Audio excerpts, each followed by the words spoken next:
Hello everyone, welcome to कर्म क्षेत्र IAS. मैं हूं Vyakhya Srivastava. So we all know UPSC civil services examination का प्रीलिम्स 24 मई को कंडक्ट होने जा रहा है। आई होप आप सबकी प्रिपरेशन बहुत अच्छी चल रही होगी। आपने बहुत ज्यादा हार्डवर्क किया है past few months and years में। अब टाइम आ चुका है कि हम उसको कंसोलिडेट करें। ठीक है, अभी अप्रैल है, 1 अप्रैल है, तो अप्रैल और मई को इंक्लूड करके देखा जाए तो हमारे पास सिर्फ 53 डेज ही लेफ्ट है। ठीक है, 50 प्लस माइनस 3 डेज मैंने इसलिए लिखा है, माइनस डेज इसलिए है वो एक्सेप्शन डेज जब हमारी एफिशिएंसी बहुत डाउन होती है, हमारा मन नहीं लगता है या हमारी एनर्जी डाउन होती है या कोई अनफॉर्चुनेट सिचुएशन आ जाती है जैसे कि बीमार हो जाना एक्सेट्रा एंड एक्सेट्रा।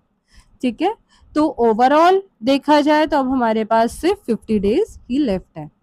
ठीक है, रियल गेम एक्चुअली हमारा यहीं से शुरू होता है क्योंकि आपकी पूरे सालों की मेहनत अब यहाँ से रंग दिखाना शुरू करती है। इस वीडियो में हम बहुत सारी चीजों पे बात करेंगे। पहली चीज तो हमारी है कि 50 डेज की हमारी स्ट्रैटेजी क्या होगी, हमको क्या करना है, कैसे करना है, किस तरीके से करना है, हम इस पे बात करते हैं। ठीक है, मैं मानती हूँ यूपीएससी सिविल सर्विसेज जो होता है 3 पिलर्स पे डिपेंड करता है। पहला पिलर आपका होता है स्टैटिक पोर्शन।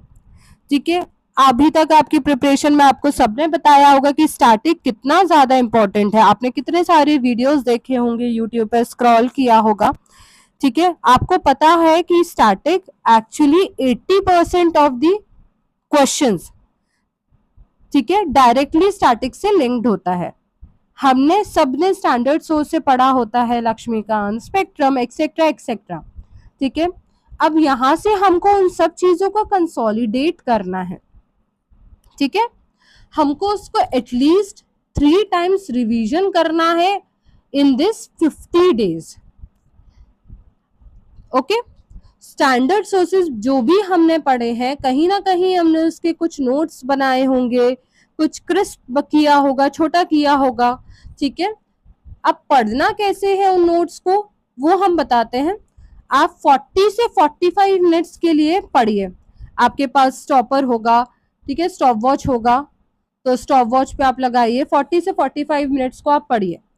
ओके, पढ़ने के बाद आप जो 10 मिनट है या 15 मिनट है, जो भी आपने प्लस माइनस 5 मिनट्स का रखा हुआ है, उसमें आप रिकॉल करना शुरू करिए जो आपने लास्ट 40 मिनट्स में पढ़ा है।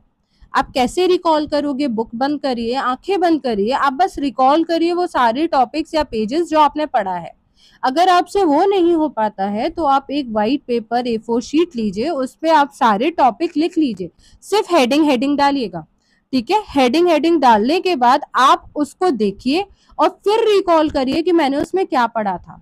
अगर आपको कुछ याद नहीं आता है तो आप बुक खोलिए और उसको दोबारा पढ़िए। इस तरीके से आप करेंगे तो डेफिनेट होता है कि आपको याद हो जाता है।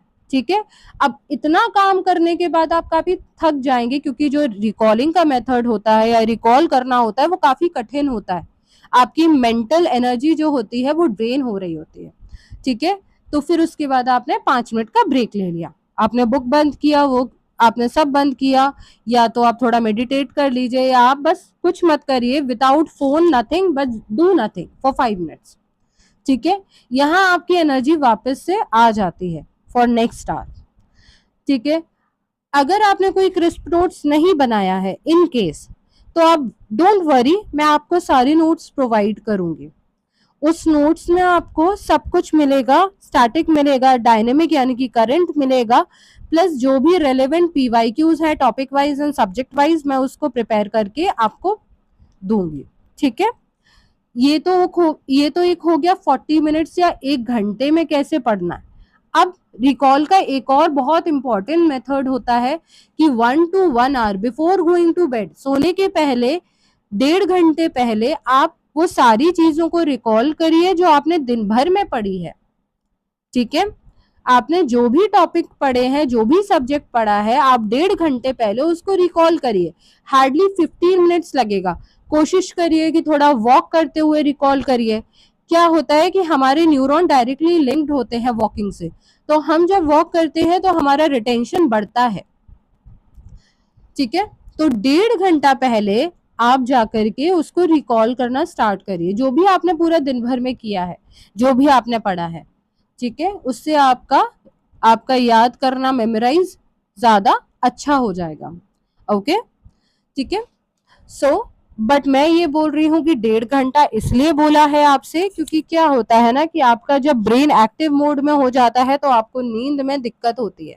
तो ऐसा मत करिएगा कि आप लेट गए हैं बिस्तर पर फिर आप रिकॉल कर रहे हैं, क्योंकि वहां पे अगर आपको कुछ याद नहीं आता है आपने जो पढ़ा है तो वो आपको स्ट्रेस देगा, एंजाइटी देगा, आपकी नींद खराब करेगा, आपके सोने के पैटर्न्स को डिस्टर्ब करेगा।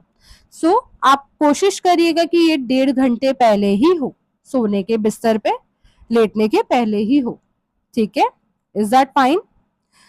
अभी हम आगे कट ऑफ में देखेंगे कि 80 क्वेश्चंस जो होते हैं वो डायरेक्टली स्टैटिक से ही लिंक्ड होते हैं, तो हमारा majority of the time static में ही जाना चाहिए, ठीक है, as per probability. Second pillar, pillar 2 मैं बोलती हूँ PYQ।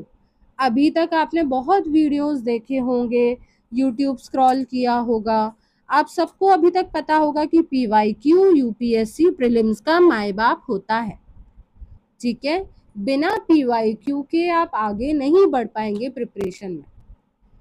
अब बात आती है कि कितने साल की PYQ कर लिया जाए। स्टैंडर्ड बोलते हैं 10 इयर्स, ठीक है, 10 इयर्स का आप PYQ करके चाहिए। मैं बोलती हूँ कि 15 इयर्स का करिए।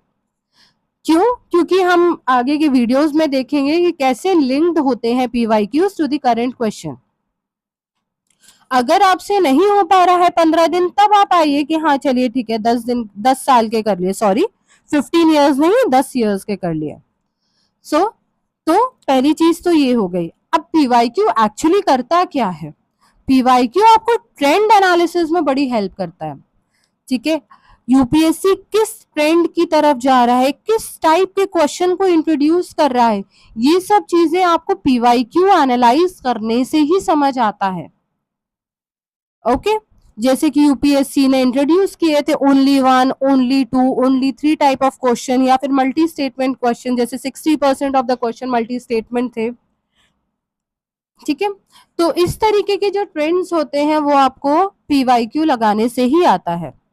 ओके, ठीक है। सेकेंड चीज जो होता है PYQ जो हमारा हेल्प करता है, that is to identify high priority topics.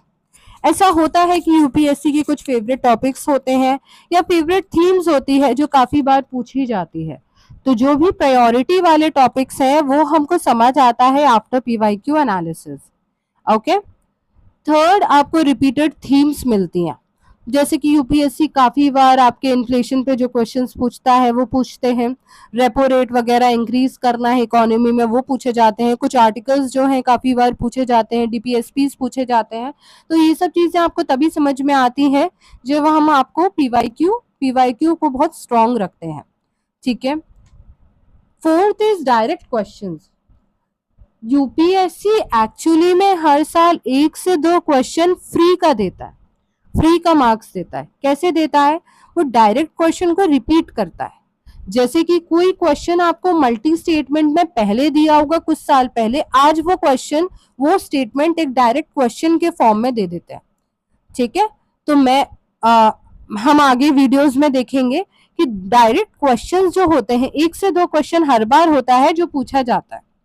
Okay, next हमको मेमोराइज करना है ऑल PYQ। आपको PYQ प्रीलिम्स के PYQ बाय हार्ट होने चाहिए, बाय हार्ट मेमोराइज होने चाहिए, ठीक है। आपको समझ भी नहीं आ रहा है लेकिन आपको आंसर रटा होना चाहिए। वो हम आगे की वीडियोस में जब हम PYQ सीरीज लेकर आएंगे तब हम देखेंगे कि ये कैसे हेल्प करता है। ओके, फिर last and the most important thing, हमको PYQ को भी रिवाइज करना पड़ता है। ओके, ठीक है। अब PYQ करे कैसे जाते हैं? पूरे इकट्ठा पेपर उठा के किए जाते हैं कि सब्जेक्ट वाइज किए जाते हैं? ठीक है, PYQ सब्जेक्ट वाइज भी पढ़ा जाता है और इंडिविजुअल पेपर वाइज भी याद किए जाते हैं। जैसे कि इंडिविजुअल पेपर वाइज, जैसे कि 2025 हो गया, 2024 हो गया, 23, 22, 21 एंड 20 सो ऑन। मार्केट में आपको दोनों फॉर्म में पीवाईक्यू की बुक्स मिलती हैं, सब्जेक्ट वाइज भी मिलती हैं और पेपर वाइज भी मिलती है। ओके, सब्जेक्ट वाइज में हमको पीवाईक्यू कैसे करना है, हमने कोई टॉपिक पढ़ा है, कोई चैप्टर पढ़ा है, तो उसके बाद हमने उसके सारे पीवाईक्यूज देख लिए। ठीक है, तो एक तो हो गया चैप्टर वाइज, टॉपिक वाइज। हम जो भी सब्जेक्ट उठा के रखे हुए हैं हम उसको पढ़ेंगे, स्टैटिक को पढ़ेंगे, फिर हम उसके पीवाईक्यू करेंगे। Okay, chapter wise and topic wise. उसके बाद जब ये सब हो जाएगा, फिर लास्ट की प्रिपरेशन के 20 डेज पहले हम पेपर वाइज याद करना शुरू करेंगे। मई स्टार्ट होगा, हम पेपर वाइज करेंगे, अभी सब्जेक्ट वाइज पीवाईक्यू करना होता है। ठीक है, वहां पे हम इंडिविजुअल पेपर्स को करेंगे, इंडिविजुअल पेपर्स को याद करेंगे। ओके, कैसे सॉल्व करना है और कैसे कैसे अटेम्प्ट करना है। तो ये हमारा सबसे ज्यादा इंपॉर्टेंट पिलर है पीवाईक्यू। जितना भी कट ऑफ जाता है, ठीक है, उसका 20 से 25% आपका हमारे थर्ड पिलर पर डिपेंड करता है, दैट इज करंट अफेयर्स। सो मैंने यहाँ पे बोला था कि पीवाईक्यू सीरीज आएगी इस चैनल पे, जहां हम साथ में मिलके पीवाईक्यू को एनालाइज करेंगे। तो जो भी मैंने आपको बताया है वो ज्यादा इजी वे में समझ में आएगा। ठीक है, third is most important is current affair. ठीक है, थर्ड पिलर। अब थर्ड पिलर क्या बोलता है, डायनेमिक। अब क्वेश्चंस क्या आते हैं करंट अफेयर्स के कि डायनेमिक प्लस स्टैटिक दोनों को इंटीग्रेट करके क्वेश्चंस पूछे जाते हैं। कभी होता है कि डायरेक्ट करंट अफेयर से क्वेश्चन पूछ लिया, कभी होता है कि इनडायरेक्ट वे में क्वेश्चन पूछ लिया। जैसे कि कोई टॉपिक न्यूज में चल रहा है, ठीक है, यूपीएससी ने उसी का स्टैटिक बना के पूछ लिया। ठीक है, जैसे कि कोई मान लीजिए कि हड़प्पा की कोई साइट मिलती है या किसी भी चीज का कोई आर्टिकल बहुत न्यूज में चल रहा है, कोई जजमेंट हुआ है, उसका वो स्टैटिक पूछते हैं। तो देखा जाए तो वो डायरेक्टली और इनडायरेक्टली दोनों ही लिंक्ड होता है करंट अफेयर से। ठीक है, तो dynamic plus static integrated questions, direct plus indirect questions आते हैं। 2025 में अगर हम देखते हैं तो 13 से 20 क्वेश्चंस जो होते हैं वो डायरेक्ट और indirect integrated across the subjects. ठीक है, 24 में देखा जाए तो 13 से 16 क्वेश्चंस डायरेक्ट प्लस इनडायरेक्ट है। 23 में देखा जाए 12 से 22 अराउंड।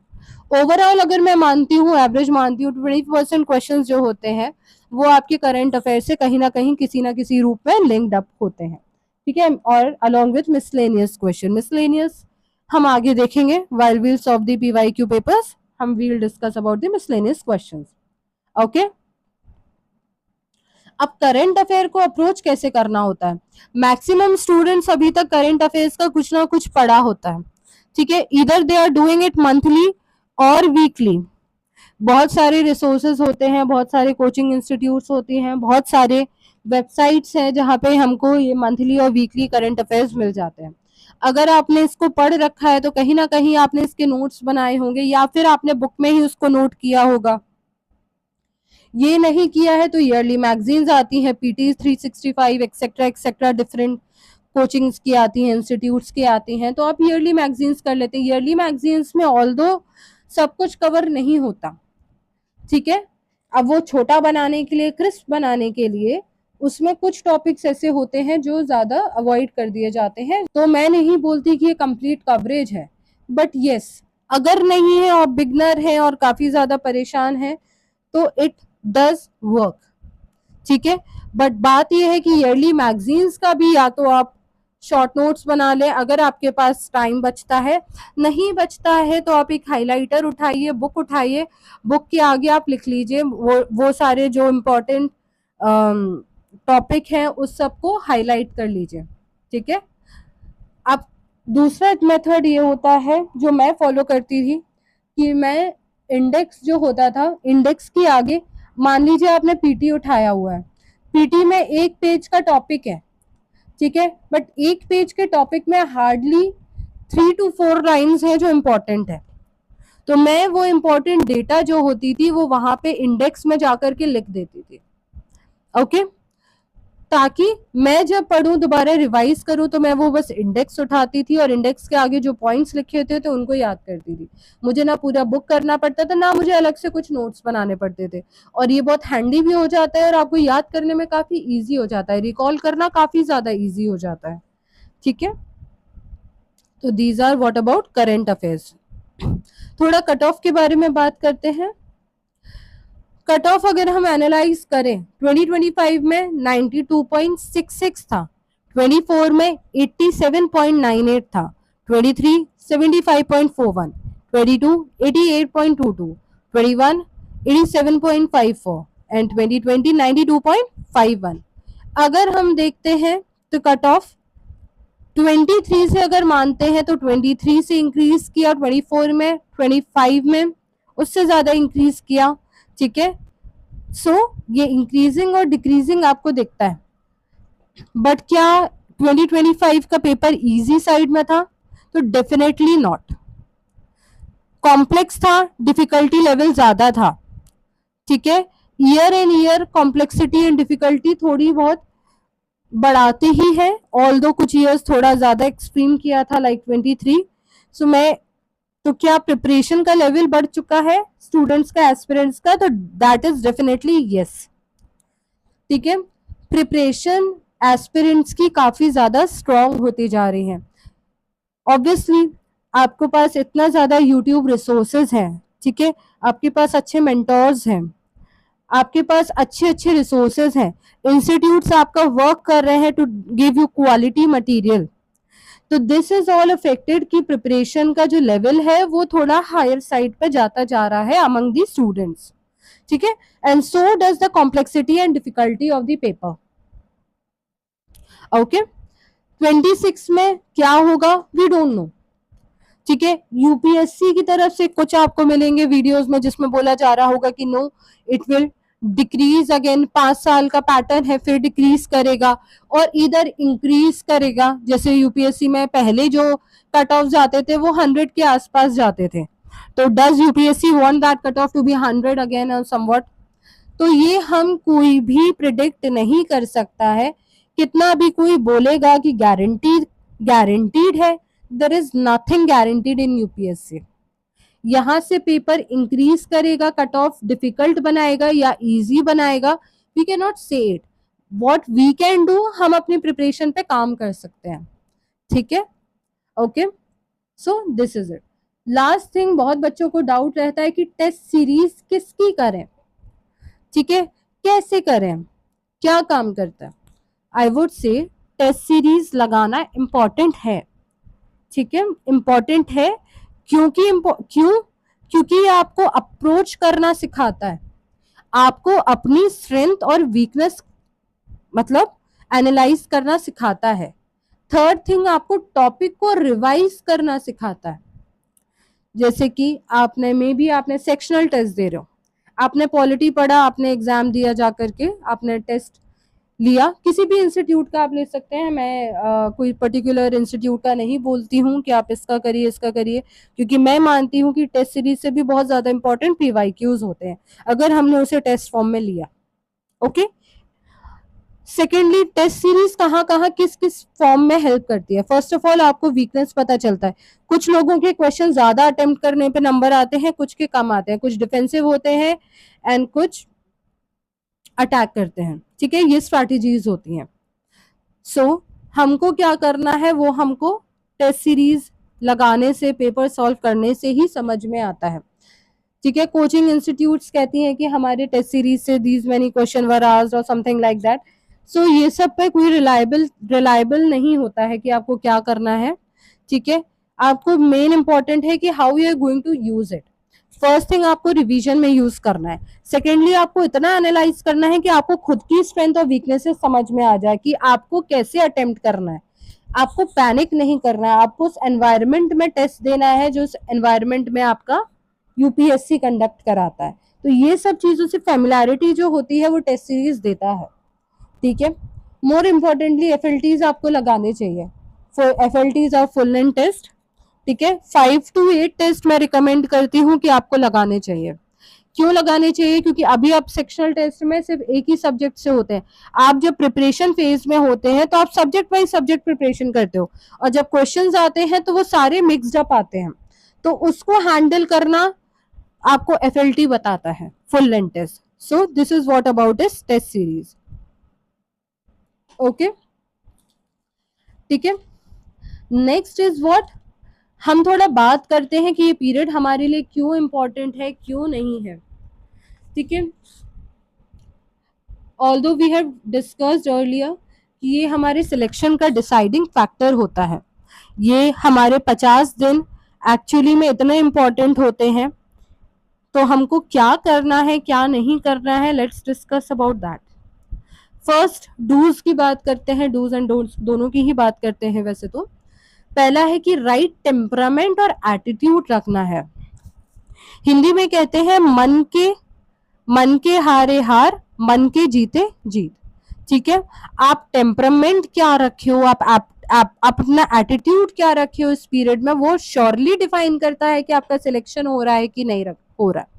इस पीरियड में बच्चों को बहुत ज्यादा एंजाइटी रहता है, पैनिक अटैक्स आते हैं, स्ट्रेस होता है, ठीक है, बहुत ज्यादा प्रेशर होता है।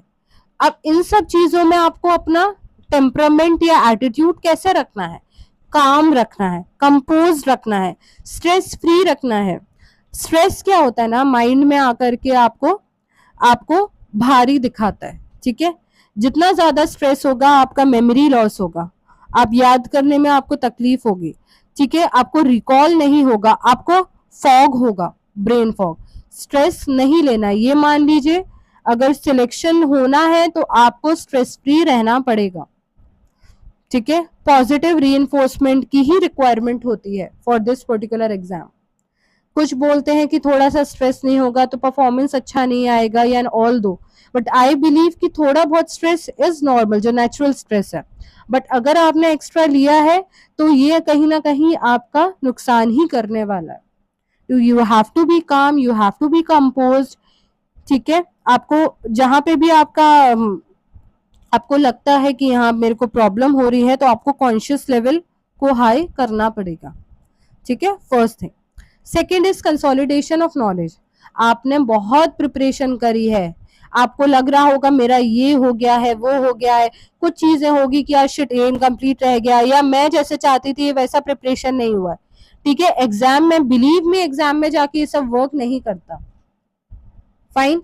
कुछ चीजें छोड़ी होती हैं, कुछ नहीं छोड़ी होती है, ये सब चीजें से ज्यादा मैटर करता है कि आप कैसे कंसोलिडेशन किए हो। इस 50 दिन में आपको अपनी नॉलेज को कंसोलिडेट करना पड़ेगा, एक बनाना पड़ेगा। एक कैसे होता है, दैट इज थ्रू रिवीजन। आपको अपने हार्डवर्क का कंसोलिडेशन करना पड़ेगा। हार्डवर्क आप जानते हो, आपने बहुत आवर्स लगाए हैं, आपने लाइब्रेरी में बैठ के अपनी स्पाइन को पेन दिया होगा, एक्सेट्रा एक्सेट्रा, आपने बहुत आवर्स लगाए होंगे, ठीक है, काफी चीजों को कॉम्प्रोमाइज किया होगा। अब यहाँ पे हम सबको उस चीज को इकट्ठा लाना है, ठीक है, we have to make it. Fourth is multiple revisions. हम जितना ज्यादा रिवाइज करेंगे इस पीरियड में हमारे लिए उतना ज्यादा अच्छा है। कोई नया सोर्स नहीं पढ़ना है, refrain from studying any different sources, ठीक है। हम सब जानते हैं मार्केट में इतने ज्यादा रिसोर्सेज मिलते हैं लास्ट टाइम में कि ये पढ़ लिया जाए वो पढ़ लिया जाए, ऐसा है, या कुछ ऐसे नोट्स आ रहे हैं, आपके फ्रेंड्स बता रहे हैं कि ये चल रहा है वो चल रहा है, आपको भी लगता है, आपको फोमो होने लगता है कि या मैं भी पढ़ लेता ये या मैं नहीं।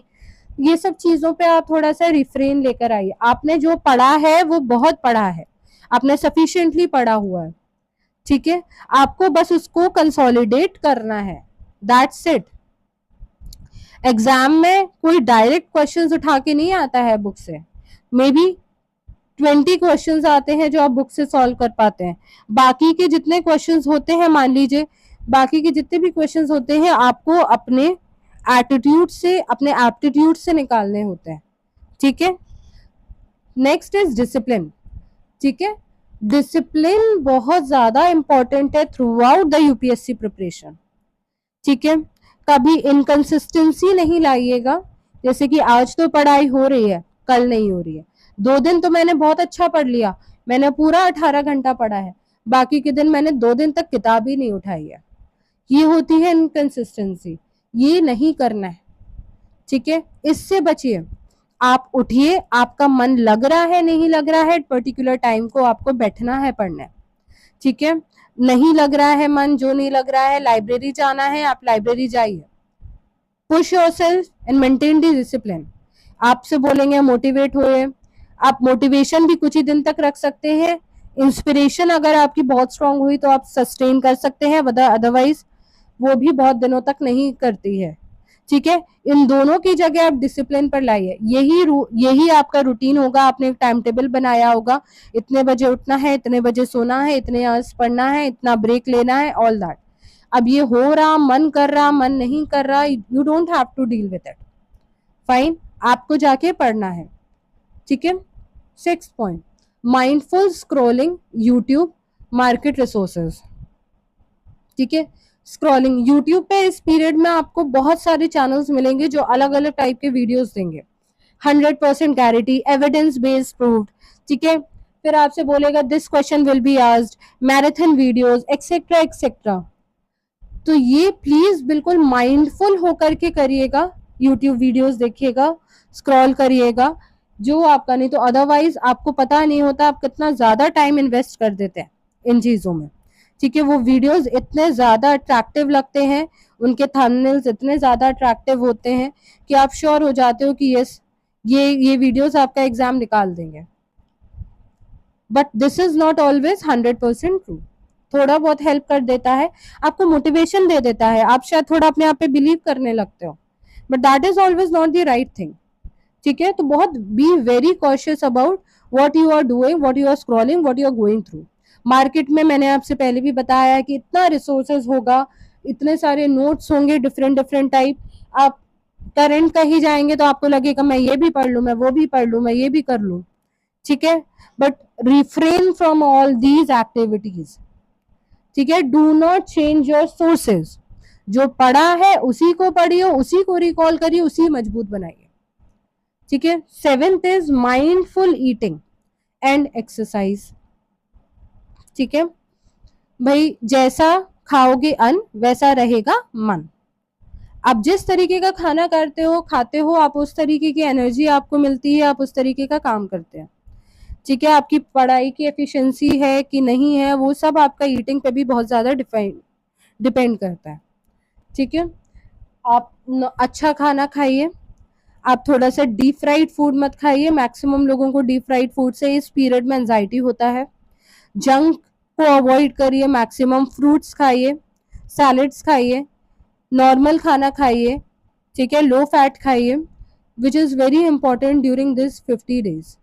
एक्सरसाइजेस करना इंपॉर्टेंट है, आप कुछ नहीं एक्सरसाइज कर रहे, go for a 40 minutes walk, okay. आपको खुद समझ में आएगा कि आपकी एफिशिएंसी कितना ज्यादा रहती है। कभी कभी बच्चे, स्टूडेंट्स, एस्पिरेंट्स जो होते हैं वो एक्सरसाइज से नहीं करते हैं, उन्हें लगता है कि ये तो टाइम वेस्ट हो रहा है या मेरा रूटीन बिगड़ रहा है, बट आपको समझ नहीं आता है वो एक्चुअली आपकी जो एफिशिएंसी होता है उसको 10x टाइम इंक्रीज करता है, ठीक है। आप जाइए, आप कोई भी एक्सरसाइज करिए, you are doing yoga, you are doing dancing, you are doing gymming, you are simply walking और simply free, whatever you are feeling like, बस 40 मिनट्स अपने लिए निकालिए ड्यूरिंग दिस 50 डेज, ठीक है। फोमो वगैरह नहीं होना चाहिए, आपके दोस्त जा रहे हैं, घूमने जा रहे हैं, या ये कर रहे हैं, या आपको बोल रहे हैं, तो नहीं, you don't have to do it. आप अच्छा खाइए, एक्सरसाइज करिए, ये आपकी प्रिपरेशन को बहुत ऊपर पहुंचाता है, ठीक है। लास्ट थिंग मैं बोलती हूँ कि बिलीव इन योरसेल्फ, ठीक है। आप जैसा सोचोगे वैसा होगा। अगर आपने माना है कि आपका सिलेक्शन है तो आपका सिलेक्शन होगा, लेकिन अगर आपने नेगेटिव सोचना शुरू किया, डाउट्स लाए, ठीक है, क्लैरिटी नहीं है, बहुत ज्यादा अनसर्टेनिटी फील कर रहे हो रहा है कि नहीं हो रहा है, ओ शिट मेरी प्रिपरेशन तो वैसी हुई नहीं है जैसे मैंने सोचा था, नहीं, आपने बिलीव किया है तो आपका माइंड भी वैसे ही वर्क करता है, आपकी एनर्जी बॉडी की वैसे ही वर्क करती है, you are going to make it. आपको रोज सुबह शीशे में जाके सुबह से बोलना है you are going to make it, ठीक है। तो that is believe in yourself. कोई प्रियर प्रेशर नहीं होना चाहिए कि मेरे ने तो इसने इतना पढ़ लिया है, उसके मार्क्स तो इतने आ रहे हैं टेस्ट सीरीज में, ऑल दैट। मैं मानती हूँ कि ये सब बेकार है, ठीक है, आपको खुद पे बिलीव करना इंपॉर्टेंट है, कोई कंपैरिजन मत रखिएगा। नंबर्स का कंपैरिजन टेस्ट सीरीज में अच्छे आ रहे नहीं आ रहे, नो कंपैरिजन एट ऑल। ठीक है, आपको अपनी प्रिपरेशन स्ट्रॉन्ग करनी है। ठीक है, तो ये है। So what is ahead in this channel, हम इस चैनल में आगे एक पीवाईक्यू सीरीज लेकर आने वाले हैं, जिसमें हम पीवाईक्यू को कैसे सॉल्व करते हैं, कैसे हम उसे यूटिलाइज करते हैं, ऑप्टिमाइज करते हैं, we are all going to learn इन दो सीरीज जो पीवाईक्यू सीरीज होगी वो आपकी सब्जेक्ट वाइज भी होगी, टॉपिक वाइज भी होगी, एंड लास्ट में मई में हम उसको ईयर वाइज भी करेंगे। ओके हम पैटर्न को एनालाइज करेंगे, as I said subject wise भी करेंगे, टॉपिक वाइज भी करेंगे, हम उन सारे टॉपिक से देखेंगे जिससे ज्यादा पीवाईक्यू क्वेश्चंस आते हैं। नेक्स्ट हम रेलेवेंट नोट्स पढ़ेंगे, जो सब्जेक्ट्स पढ़ेंगे सारे सब्जेक्ट्स कवर होंगे इस चैनल पर। ठीक है, कंसोलिडेटेड करेंगे सब्जेक्ट कवर्ड सारे, जिसमें आपका डायनेमिक भी होगा, स्टैटिक भी होगा, आपका सारा इंपॉर्टेंट थीम्स होगा कवर्ड। ठीक है, what all are probable topics we are all going to learn this in the coming videos. okay lastly मैं आपसे यही बोलती हूँ कि you're not alone in this exam. ठीक है, you're not alone in this exam. आपको लोनलीनेस लगता है, आपको कुछ भी लगता है, ऐसा कुछ नहीं है, सारे एस्पिरेंट्स वो कहीं ना कहीं फेस करते हैं। Okay, so see you guys in the next video.